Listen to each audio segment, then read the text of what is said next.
Welcome, Virginie Tassin Campanella, who's joining us from Switzerland today.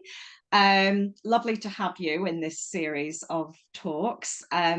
Before we get into the questions, and it's only a very short slot that we've got, I just wanted to introduce you. You're the founder and managing director of VTA Tassin, and it's a public international law firm. You are dedicated to the ocean and seas, so I was hugely intrigued to see that. Um, and you've got quite a unique approach to both in your career and to legal matters, and obviously you're very, very passionate about helping companies in the field that you work in. So thank you so much for joining us today. It's an absolute pleasure to have Thank you you. It's a pleasure. with me for this talk. So with no further ado, I'll just start on some of the questions we've got for you. So well, the first thing is, how on earth did you end up on your journey in the legal profession? Can you tell us what motivated you to pursue your career, and Yes. how have you got here? Well, I have to say first, I don't think I've been always very convinced to be in the legal field because I have a lot of different interests. So I'm not like a typical, lawyer completely obsessed by law. I have a lot of, different interests. So basically, I started with doing like normal studies in France. I got specialized in international economic law at the Sorbonne. And I picked actually international law because I was always fascinated by the interplay of international relations and, society. How do you regulate society? How law can regulate activities, the interplay with the environment, with spaces. So spaces, not only the sea, but, the environment and the outer space. And international law was actually perfect for this because it was, a combination of uh, everything possible to actually regulate this type of challenges in the society. And since it was international, I actually realized when I was specialized in international economic law that, sitting in Paris in a library was not very international. so, so I've been thinking, okay, if I really want to get specialized in international law, I really need to understand the international society. So after my master's degree at the Sorbonne, I've been working in Vietnam at the French Trade Mission in Saigon for a few months. And then I moved to Australia, where I ended up living 5 years. I did a master in commerce. I was working in a law firm. And then I actually realized that I was not very happy with my work. I was not passionate enough. And I decided actually to change the focus, not only economic law, but to change it towards the law of the sea, which is the field that I'm practicing at the moment. And I did it because I'm a person that needs to be passionate by everything that I do. And basically to enter the law of the sea was something very difficult because, you don't have a lot of subjects in law schools. Most universities don't teach actually law of the sea. And then you don't have a lot of prospects in terms of jobs. So you have a few, at that time, there was a few academic positions, but you need to be, good enough to achieve this. Mm. And then you had, jobs in governments, but there was not a lot of opportunities. And then I've been thinking, well, there's not a lot of opportunities and there's not a lot of people. So it's good because then you can do something, you Yeah. can contribute. And so Mm. to be kind of, accepted, in terms of credibility in a field which was really difficult to enter because it was heavily dominated by usually men, old men. Um, I decided to do a PhD. So I did a double PhD between France and Australia. I created the partnerships Wow. between the Sorbonne and Melbourne University on a topic at the beginning that no one wanted to supervise because a lot told me that it was not interesting, it was not legal enough, it was too scientific. Anyway, I had the chance to have two wonderful supervisors who've been, playing the role of mentors and huge supporters. And after 3 years, I came back to France because it was 5 years already that I was in Australia. And I didn't know what I was about to do because I was quite grilled by the PhD, which can happen. Yeah. uh, and I had an amazing opportunity to actually be hired at the UN, at the International Tribunal for the Law of the Sea. So it's Okay. one of the, main world courts actually in the UN system, specialized in dispute settlements related to oceans and seas. So I worked there for 2 years, and I had the chance to be part of the first big cases actually of this tribunal. And then after this, I came back to France, and I've been doing the bar school, which is, not something Wow. really Okay. cool, but I did everything a bit, the reverse way. Yeah. And just after the bar school, basically, I opened my law firm. It's been 7 years. And because of my background, academic background, I have different hats. So I have the hats of the practicing lawyer. I have an academic hat where I'm engaged into different type of academic activities. For example, I'm part of the organizing committee of a Law of the Sea Academy in Turkey. I've been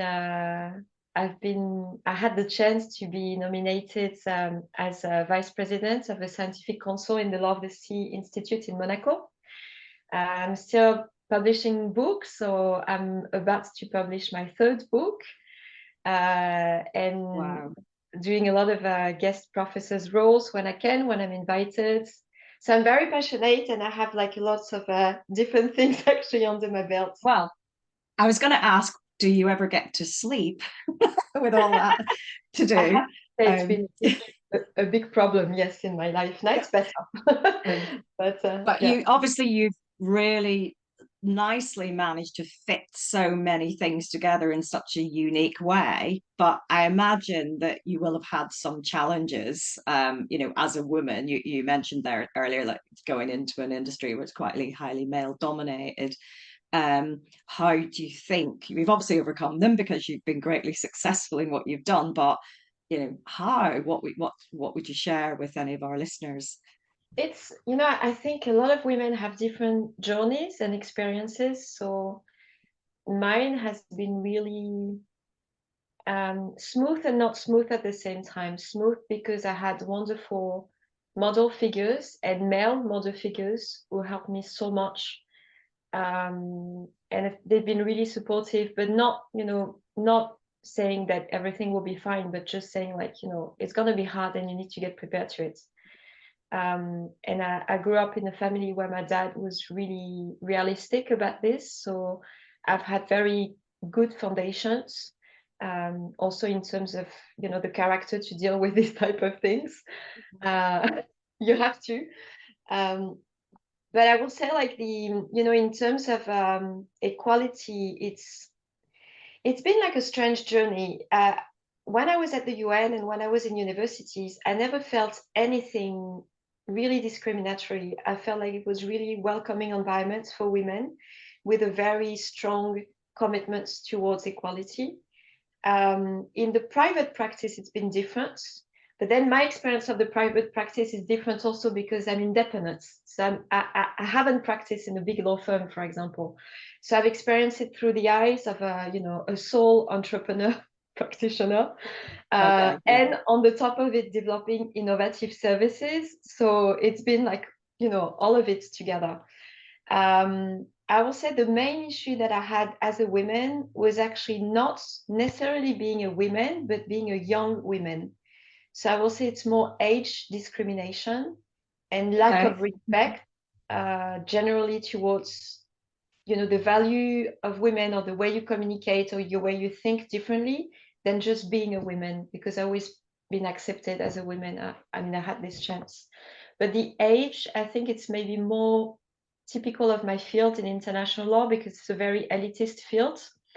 And you can, I've been treated as a trainee for like 20 years. And I Mm. remember when I was working at the tribunal, I was really part of the legal office. I was employed there. I was an associate legal officer. But a lot of people outside were actually always asking me if I was a trainee, and I was like, no, I'm working. So it's always this type of comments like, you're too young to do something, you should wait to be 50, 60, it's going to be better for you at that time. So for me, my experience has been more regarding age, than anything else. Right. And being feminine at the same time. Because I feel like a lot of women in the men's world are becoming men, and it's difficult to be a woman, feminine in a men's world as well. Yeah, that's very interesting insight. Unfortunately, I'm at an age where I no longer get taken for a trainee. I have to say, So I've been hoping so much, to arrive at the age where people don't make, this type of comments. Why are you here? yeah, Well, yeah. So obviously there's so much on your plate. I did mention, when do you ever get time to sleep? But you will obviously have to balance your professional responsibilities with, looking after yourself. What do you do? Before we start the interview, we had a quick chat, and you were saying you've got lots of different interests, which it's great to hear. So what do you do? How do you unwind? How do you get that balance? Well, I will say, I think I'm the same than everyone. I have like a normal path, and then sometimes I fall off the wagon, because I get overwhelmed. Yeah. So the normal path will be sports, a lot of sports. I'm someone very sportive, and it's a balance for me, so I love it very much. And I actually, even through my PhD, where I had a lot of difficulties with sleep, it was actually thanks to sports that I actually managed to get through it in a very short time. So sport has always been like something very important. I love cooking, I love walking, I love swimming, I love discovering. I mean, for me, like doing the groceries is actually nice. For some people, it's a nightmare. For me, I love it because I'm imagining everything that I can do. So I'm often, in my head with, I have a whole world of imagination. So for Yeah. me, the balance is being able to to be yourself and not just to be absorbed by, your commitments. Because your job could be also your passion, but it could be too much sometimes, even if you love it very much. So Yeah. it's really about being able to feel yourself and be in line with your values, with your ethics, with what you want to do, be able to, refuse things also. It's not just about having the roadmap and say, I do this at 6 a.m. and then I do this and this, because it can become a prison at the same time. So you need to be very true to yourself, actually. Sometimes you just need to sleep and Yeah. stay. Yeah. Fantastic advice there. So then, just before we close, it's been lovely talking to you, and you are a Women in Law Awards nominee. So I just wanted to ask, how do you perceive the significance and the impact of recognising and celebrating what women can achieve in the legal profession? I think it's very important for the simple thing that, women have been, I will say, not erased because maybe it's too much, but put aside in the history of a society. And when you look at, the patterns and the way society has evolved, we have difficulties to understand what was the role of women, what was the contribution of women. And I think, this type of recognition is not just for the sake of saying, someone won this and I'm super proud and it's wonderful, but it could also be a way to keep track of the diversity, of profile of women, of stories of women, of contribution of women. And I think this is super important, not just for us, but for the next generation. Keep track of what's happening and the difficulties, the challenges, the wonderful opportunities, the wonderful meetings, the way of thinking that could be different. And I think just shining light on the way women can be in the society, not just as men, not just strong and super ambitious, but also feminine and ambitious, nice and ambitious. And especially for lawyers, it's something that I felt really strongly that I didn't actually relate it to. I didn't like lawyers at the beginning because for me they were cold people, very cold, strong, aggressive people. And actually in the world of lawyers, when you see the contribution of women, you actually realize that they have a huge contribution to the society because they can give different type of figures that clients can relate to. and not only the cold, cold-blooded old figures we have. And I think it's very important, it's just different figures in the society. Yeah. Well, I'd certainly say you've been a unique contributor to this series of talks. So interesting talking to you, and obviously a great role model for lots of people listening. Thanks so much, Virginie, for giving us your time. Really, really appreciate it. And best wishes for the future. Thank you. Bye-bye.